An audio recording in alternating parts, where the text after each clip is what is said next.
For today's video mga kayami yan, dahil ilang araw na akong pakiramdam ko parang stress. Hindi ko alam kung nararamdaman yun din yung nararamdaman ko na parang may gusto kayong puntahan, na parang may gusto kayong kaharap. So sabi ko sa friend ko, punta tayo ng night market ng Urdaneta, so pumunta kami.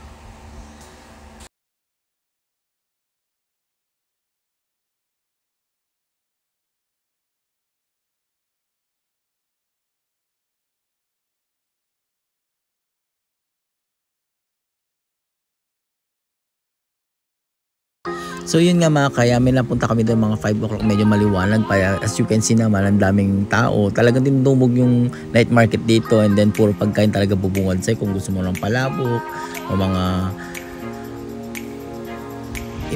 ibang klaseng kainan na yan, marami dyan. Kaya so wala silang masyadong yung upuan. So pag bibili ka dyan, so siguro pwedeng take out or habang naglalakad ka, kain ka na lang. Pero sa amin kasi, may titikman kasi si Bay, ayan yung fried crab na may fried shrimp din. So sabi niya, bet daw niya itong tikman. So ito ang purpose natin pumunta dito, pero iwan naman lang napunta lang dahil nakabili kami ng maraming upay-upay.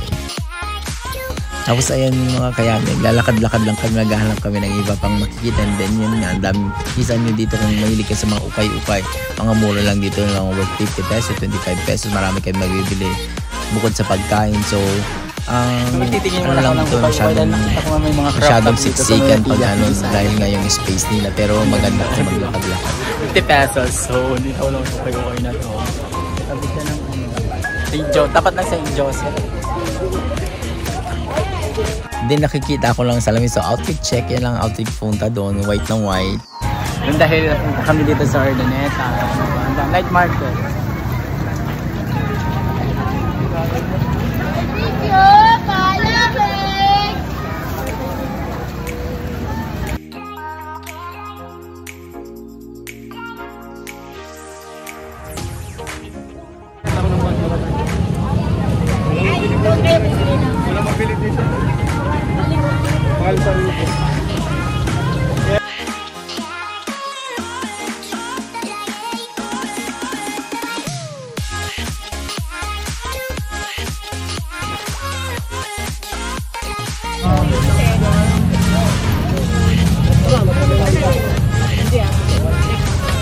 So yun nga guys, pauwi na kami. Imbis na actually magto-content lang ako, hindi nakabili din kami ng mga ukay-ukay. So yun nga, dumaan na kami here. Ang problema lang kasi dito pag gabi, syempre daanan kasi sa National Highway, so yung parking area, pasinsin ko dito.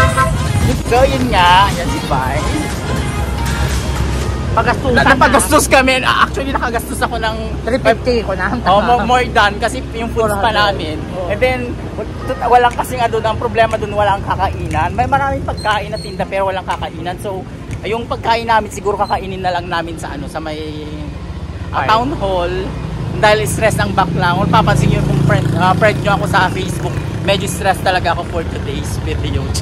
Mukha bang stress? Parang alam mo ako yung na-stress na hindi mo makikitaan ng papakamatay, Charis. Hindi pa naman ako maabot sa point noon. So mag-update ako sa inyo, mga mag-taste tayo ng foods. So yun nga guys, taste na kami. Wala kasing area na kakainan doon, so umuwi muna kami dito sa Villasis. Dito kami sa harapan ng munisipyo. Ayan, dito lang sa pwesto na to. Dito lang yan sa harapan ng munisipyo. Ayan. Burger with sisigato. Ayan, so taste muna natin yung pastel. Actually bumili siya ng ganito, yung fried, fried crab. At in, hindi naman crab to, dakumo tawag na Ilocano dito. Itong shrimp na babasit, hipon kumbaga. Masarap din siya guys. Ayan, taste natin. Pakita mo sa burger mo lang. Burger. Ganda ko ka na. Ito naman yung chicken pastel nila. 42 pesos, may kanin ka, may chicken pastel ka. Namura siya.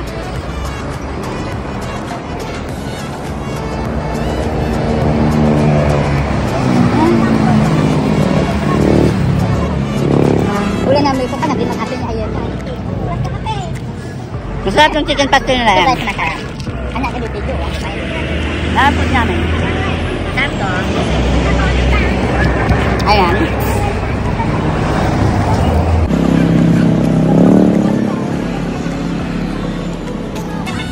Masarap yung chicken pastel din nila. Talagang 40 pesos mabubusog ka na dahil may kanin na siya.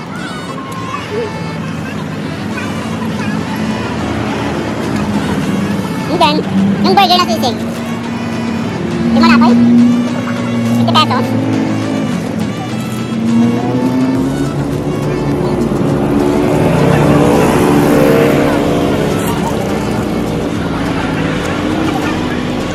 Yung malasan yung sisig. Di ba yung sisig yung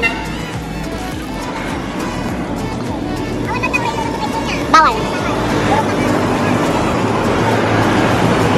Masarap ka. Boom! We got ukay-ukay. Nag-ukay-ukay na kami. Actually, food yung hinahanap namin. So, ang daming white. Na-addict ako sa white at black na kulay ngayon.